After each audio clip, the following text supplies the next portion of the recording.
Hi everyone, and welcome to Brian's Computer Retreat.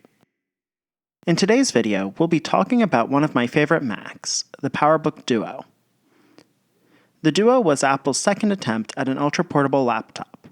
Released in October of 1992, the Duo 210 and Duo 230 were the successors to the PowerBook 100. Much like the PowerBook 100, the Duo eschewed an internal floppy drive and ports in the name of being thin and light. Yep, Apple wrote the playbook for the MacBook Air all the way back in the early 90s. The Duo included an optional modem, a dock connector, a power jack, and a serial port, and that was it. A standard PowerBook at the time would also provide SCSI, audio in and out, an ADB port for an external mouse, and on certain models, a proprietary video connector. While there wasn't much connectivity built into the device, the docking port gives the laptop tons of expansion options, like turning it into a full-blown desktop Mac. When you get to the office, you can just insert your Duo into the dock like it's a massive floppy disk. Inserting the Duo into the front of the dock will trip an optical switch, which causes the dock to pull the laptop into the fully docked position. This gives you access to 2 NuBus expansion slots and a floppy disk drive. The dock has a pass-through for the internal modem, if equipped, audio in and out ports, an HDI 30 SCSI port, an AAUI Ethernet port on certain models, separate printer and modem ports, a DB15 monitor port, and ADB. Depending on the model of dock, you also get some extra VRAM, an FPU, and an internal hard disk. When you're ready to take your Duo on a trip, you can just press the eject button on the front of the dock and the Duo will be spit out just like a floppy disk. The inject and eject noises are exquisite, even all these years later. Apple and third-party accessory manufacturers also created Minidocks, which gave you extra ports in a smaller form factor. These came in various sizes and with various ports. Some popular ports included Ethernet, SCSI, and floppy disk ports. With the expanded I/O on the Duo dock and the ability to install standard Macintosh expansion cards, the Duo series was aimed directly at people who needed access to both a laptop and a desktop. For this to make sense, the Duo and its dock would have to cost less than an equivalent desktop and laptop. So how did it stack up? For this comparison, let's take a look at the cheapest of the initial Duos, the 210. According to Macworld magazine, at launch, the Duo cost $2,249 in a 4MB RAM, 80MB hard drive configuration. On top of this, the Duo dock would cost an additional $1,079, bringing the package to $3,328. The closest desktop Mac at the time would have been the 2CI. Everything cheaper wouldn't have kept up with the Duo. For a 5MB RAM, 80MB hard drive configuration, the 2CI cost $2,719. Next, if we add a laptop, we'll want to go cheap, and the cheapest PowerBook at the time was the 145. In a 4MB RAM, 40MB hard drive configuration, this cost $2,149. This brings the separate desktop-laptop package to a total of $4,868. So, if you wanted access to expansion slots and wanted to also have a laptop, going with the Duo and its Duo dock would save you almost $1,500, so even with the extra accessories you may want to buy with your Duo, it would have likely saved you a good amount of money. But how was the performance? According to the same Macworld magazine from December of 1992, the Duo 210 was only slightly slower than the 2CI overall and occasionally performed better. The same result was reached when comparing the Duos to their PowerBook brethren. The Duos were nearly neck and neck with the similarly spec'd counterparts. The only tests in which they scored significantly lower were those that involved floating point math, as the Duo FPU is built into the dock. When released in 1992, the Duo series consisted of the 210 and 230, which both had passive matrix grayscale displays. The 210 had a 25 MHz 68030 CPU, while the 230 was 33 MHz. In 1993, Apple introduced the 250 and 270C, which improved on the 230 by adding an active matrix grayscale screen and an active matrix color screen, respectively. The 270C also bumped up the maximum memory capacity and added an FPU. In 1994, the 280 and 280C were launched, bumping the CPU up to a 68LC040 and providing active matrix, grayscale, and color displays respectively. The final Duo, the 2300C, was released in 1995. This was the only PowerPC Duo and contained a 100 MHz PowerPC 603E CPU and 8 MB of RAM standard, but could be upgraded to 56 MB of RAM. This Duo also switched to an ATA disk instead of the SCSI disk used in earlier models. The machine I have here is a 280C, which has a 33 MHz 68LC040 CPU and is nearly maxed out with 32 MB of RAM. I've also installed a SCSI 2SD adapter in it, giving me 8 GB of solid-state storage on a machine which originally shipped with a 320 MB hard drive. Like their contemporaries, PowerBook Duos are showing signs of their age. Their plastic is getting quite brittle, so any work you need to do must be done with extreme care. And like most computers from the early 90s, you'll have to replace some capacitors. While this machine was relatively serviceable for the time, replacing the capacitors on the motherboard will require a complete teardown of the device, which I've documented in a separate video and linked in the description. While the Duo Dock logic board doesn't contain any capacitors, those in the power supply have been failing for decades. I found history of them failing all the way back into the late 90s and early 2000s.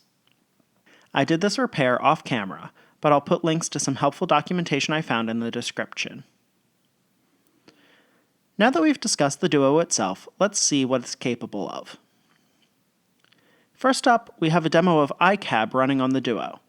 This is a browser that debuted in 1999 and supported 68K and PowerPC Max much longer than other browsers did.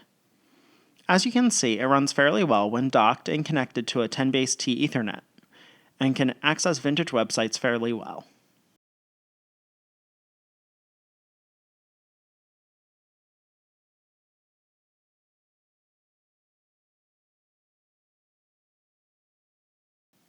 Next up is Bungie's Marathon, one of the games which inspired the creation of Halo. Released in 1994, this is a game which would have been right at home on my Duo, and as you can see, it runs fairly well when docked.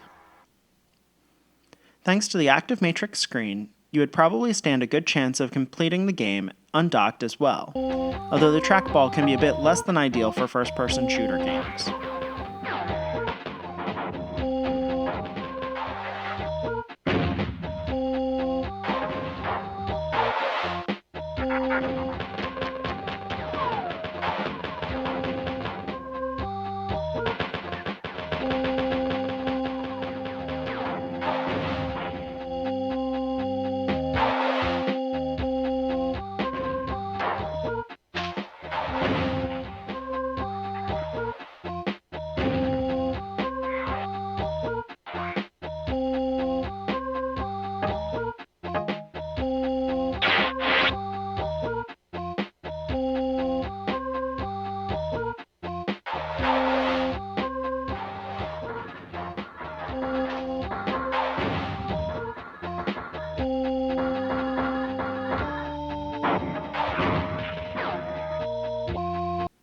Next up is Ultimate Doom, released in 1994 as well.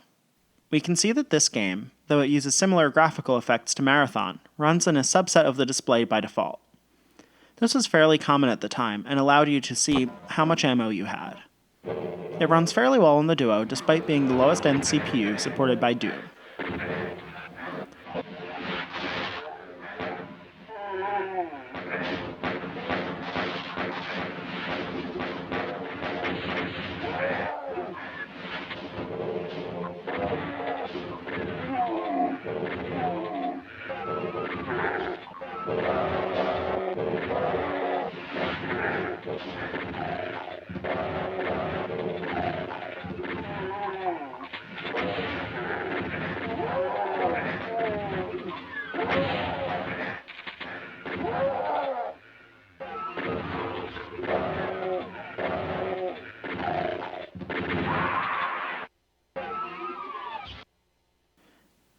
The next game I'm showing off is Lemmings, released in 1991.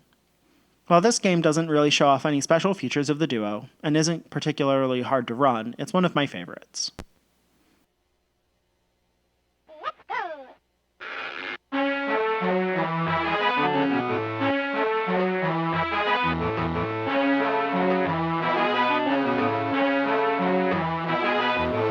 The final game I'm going to show off today is Snood, another game I love.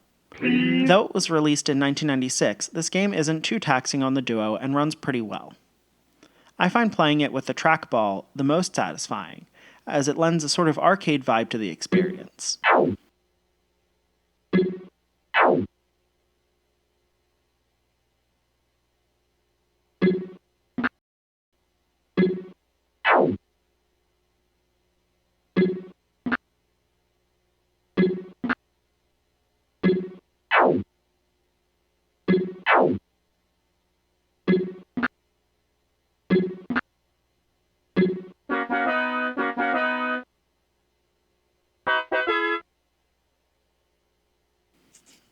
While the PowerBook Duo wasn't particularly popular at the time, it showed a glimpse of what it could be like to have an ultra-portable that was the center of your computing life. Other ultra-portable systems existed at the time, like the compact Contura Aero and the Zeos Contenda, but these machines pushed portability to the very edge of sanity. Their screens are very small, and their trackballs are hidden in strange places to fit into such small systems. I'm also unaware of any docking solutions for these systems, and I certainly don't believe you could insert ISA cards into the docks. By comparison, the Duo was clearly meant to give you a full laptop experience in a much smaller package, and was a more faithful recreation of the desktop experience when docked.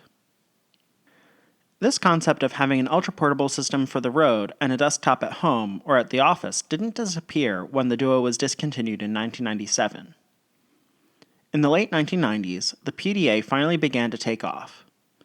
While these weren't full-featured computers, they were much smaller and allowed you to have a subset of your computing needs with you at all times. These eventually merged with cell phones, giving us a wave of early smartphones and digital communicator devices. Miniature laptops came back into popularity in the early 2000s, with systems like the IBM X series laptops providing docking stations much in the same vein of the Duo. Apple also released the 12-inch PowerBook G4 in 2003, providing an ultra-portable system with about the same oomph as its contemporaries. Some companies pushed this trend to the limits with UMPCs, which weren't much larger than PDAs but ran full x86 CPUs and Windows. You didn't get much performance out of these machines, especially when you consider how much they cost.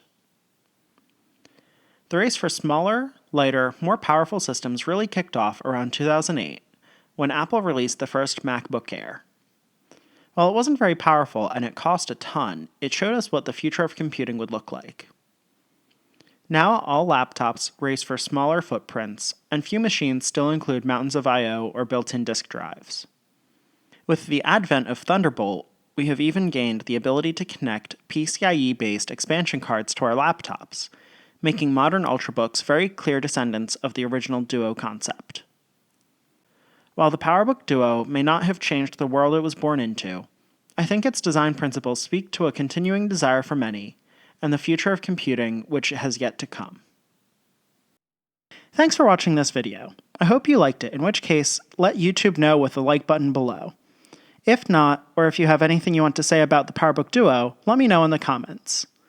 Also, consider subscribing as I intend to post more videos about similar subjects in the future. See y'all next time.